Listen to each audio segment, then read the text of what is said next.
जयराम महतो आजकल हेमंता बिस्वा शर्मा से गुफ्तगू करने का बहुत इंटरेस्ट कर रहे हैं, क्या इंटरेस्ट नहीं हुआ। एक मेहमान है और मेहमान का सम्मान करना झारखंड की प्रकृति रही है।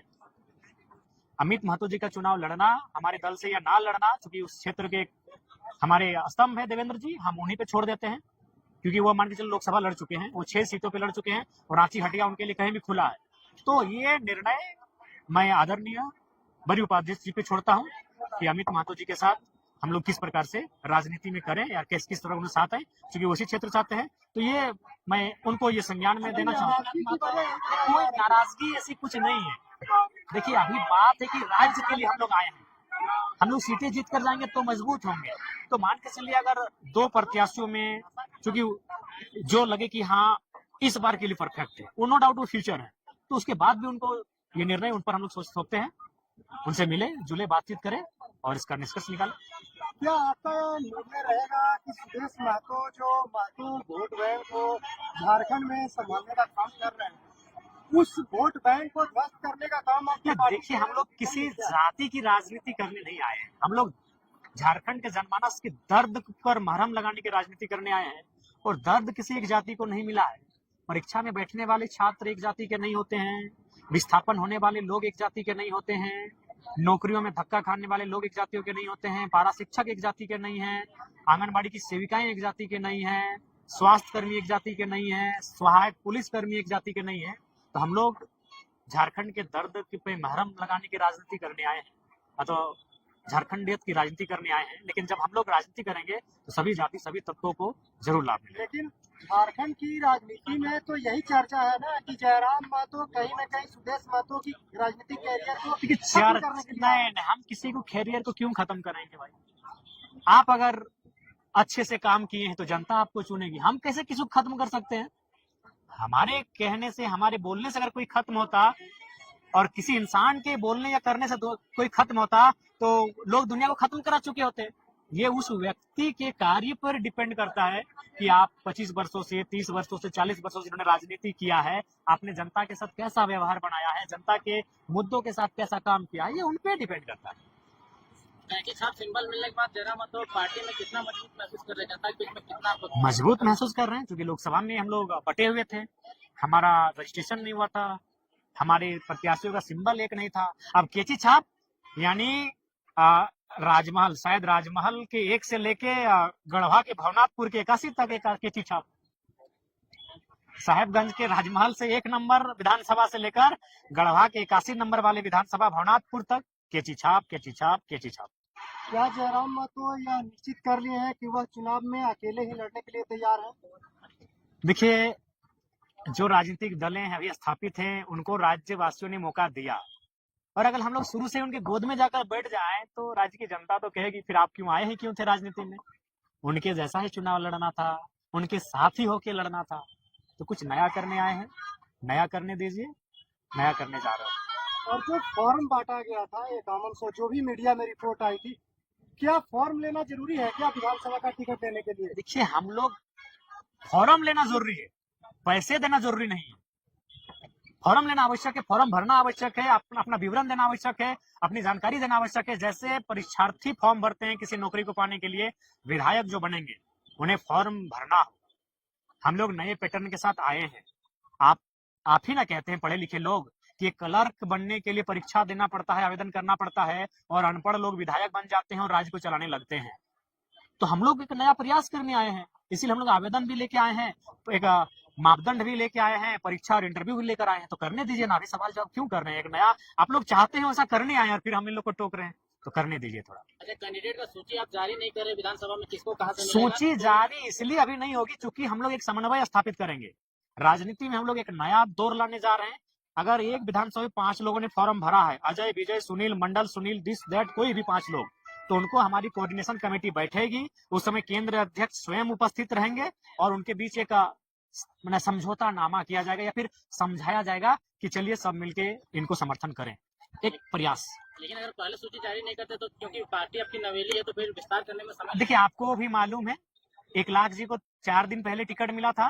झारखंड ने धनबाद की राजनीतिक इतिहास में दूसरी बार धक्कड़ रिजल्ट लेके आए, यानी 2 सालों से जयराम महतो ने, उनके राजनीतिक दल ने जो संघर्ष किया है सभा कर करके हमें लगता है ज्यादा दिक्कत नहीं होगा। और ये कांके विधानसभा है। तो अब ऐसा कोई मायने नहीं है, लोकसभा जैसा कुछ है, ठीक वो प्रत्याशी है अलग बात है, लेकिन अब चूंकि सब कोई अपना विधानसभा का ही फोकस कर रहे हैं, तो इसलिए हम लोग भी चाहते हैं कि जो जिस विधानसभा का है वहीं पे अभी फिलहाल फोकस किया जाए। जिला भी बहुत बड़ा होता है, तो ऐसी ये कोई विशेष बात नहीं है।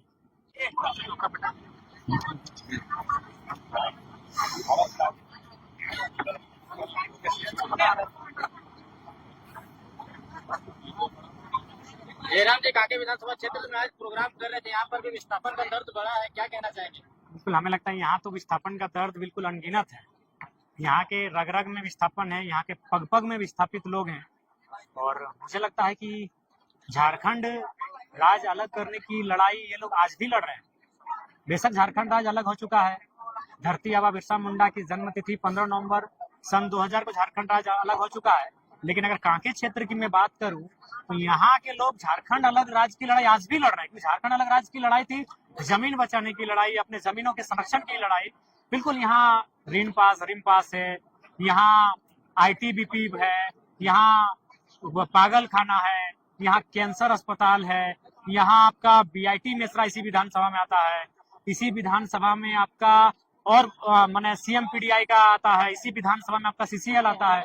हमको लगता है 12 या 13 उद्योग ऐसे हैं इस विधानसभा के अंतर्गत आते हैं, और वहाँ लोग विस्थापन की लड़ाई आज भी लड़ रहे हैं, और बहुत ही मतलब कष्टकारी स्थिति में लड़ रहे हैं। इसीलिए मैंने कहा कि इस क्षेत्र के लोग, झारखंड अलग तो हो चुका है, लेकिन अलग राज्य की लड़ाई के तर्ज पर आज भी लड़ रहे हैं। ये दुर्भाग्य है, अलग झारखंड राज्य में इनके साथ ये व्यवहार, ये दुर्व्यवहार, ये दुर्भाग्य है। तो इसके लिए हम लोग चाहेंगे कि सरकार इस विषय को, जिला प्रशासन इस विषय को संज्ञान में ले और विस्थापन की जो मांगे हैं उस समस्या का निदान किया जाए। यहाँ के वर्तमान विधायक भी कहीं ना कहीं लोग सवाल उठाते हैं कि बाहरी और स्थानीयता प्रूव करता है कोर्ट में। देखिए, सबसे पहली बात है कि वो राजस्थान से हैं, ये लगभग तय है, और चूंकि आप जनरल सीट में पूरे भारत वर्ष से आकर कहीं भी चुनाव लड़ सकते हैं, लेकिन जो आरक्षित सीटें होती हैं वहां उसी राज्य का निवासी होना चाहिए। जैसे कल्पना मैडम, वो भी चाहती तो किसी संथाल के लिए रिजर्व, मतलब संथाल के लिए नहीं, ST के लिए रिजर्व सीट पे जाके चुनाव लड़ती, लेकिन वो जाके गांडे की जनरल सीट से चुनाव लड़ी, क्योंकि उड़ीसा राज्य की बेटी है। बहू झारखंड की है लेकिन बेटी उड़ीसा राज्य की है। तो ठीक उसी प्रकार से समरी लाल जी हैं, ये राजस्थान से संबंध रखते हैं, लेकिन ये हमारे राज्य का दुर्भाग्य है कि लोग जानबूझकर मतलब गलत चीजों को इस राज्य में लगातार मतलब प्रचलित कर रहे हैं। समरी लाल जी का यहाँ से विधायक होना भी संवैधानिक है, क्योंकि वो हमारे राज्य के नहीं है, अतः आरक्षित सीट से चुनाव नहीं लड़ सकते हैं। और सबसे दुर्भाग्य की बात, वो दुनिया की सबसे बड़ी पार्टी से चुनाव लड़कर विधायक बने, ये बड़ा विचित्र है। आज के अखबार में सुर्खियों में दिया गया कि चंपाई सोरेन आपकी पार्टी में शामिल हो सकती, तो क्या कुछ है? देखिए, सबसे पहली बात, उस राज्य के कदावर नेता हैं, इस राज्य के एक इतिहास में उनका दौर रहा है, लेकिन उनकी ओर से कोई पहल नहीं हुई है।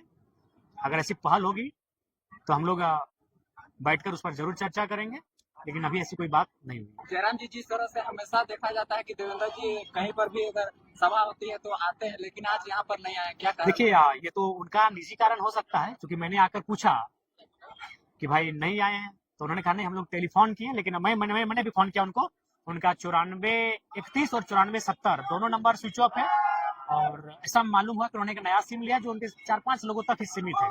तो मैंने ताकि दोनों जिला अध्यक्ष से पूछा, युवा मोर्चा के भी अध्यक्ष से पूछा और मैन मोर्चा के भी अध्यक्ष से पूछा कि हमारे बड़ी उपाध्यक्ष नहीं है, तो उन्होंने कहा कि नहीं, उनसे हम लोग टेलीफोनिक बात ही नहीं हो पाई है, और विशेष कुछ नहीं है। ये सारा ऑफ है, 9431 भी हम लोग फोन किए नहीं, मैंने खुद फोन किया। अगर अभी ऑन है तो हो सकता है, लेकिन मैंने खुद फोन किया कि अगर बाय द वे इनसे छूटा है तो हम खुद उनको कहेंगे क्या भाई, लेकिन बातचीत नहीं हुई। ऐसा कोई बात नहीं है, क्योंकि देखिए अब वो विधानसभा का समय है। शिक्षकों में बोला तो क्या हाँ, मैं सत्ता में जी बिल्कुल, 12 शिक्षक में 95% ज्यादा लोग झारखंडी हैं, और अगर झारखंड के 12 टीचर मजबूत होंगे, यानी झारखंड का एक परिवार मजबूत होगा, उसकी आर्थिक स्थिति मजबूत होगी, और जो लोग सिस्टम को खोखला करने के लिए आए हैं वो नहीं चाहेंगे कि झारखंड का कोई परिवार मजबूत हो। इसलिए देखिए, आज जहाँ प्रोफेसर बनते हैं, जहाँ की तनख्वाह 1.5 लाख 2 लाख 2.5 लाख है, वहाँ झारखंडी नहीं है, तो वहाँ कोई बात नहीं होता।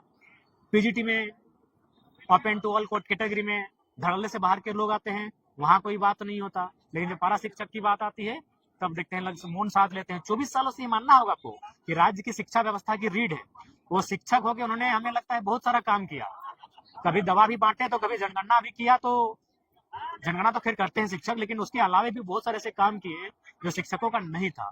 तो नो डाउट 24 साल से झारखंड की शिक्षा की जो रीढ़ है उसको थाम कर बैठे हैं पारा शिक्षा। क्या सिल्ली के पूर्व विधायक अमित कुमार महतो आपके संपर्क में है क्या? देखिए संपर्क में है, बातचीत होती है। अगर वो हमारे राजनीतिक दल से आएंगे तो मैं, चूंकि बड़ी उपाध्यक्ष जो हमारे बड़े भाई देवेंद्र जी हैं उसी क्षेत्र से हैं, तो मैं ये निर्णय उन पर छोड़ देता हूँ। मैं आज मीडिया के माध्यम से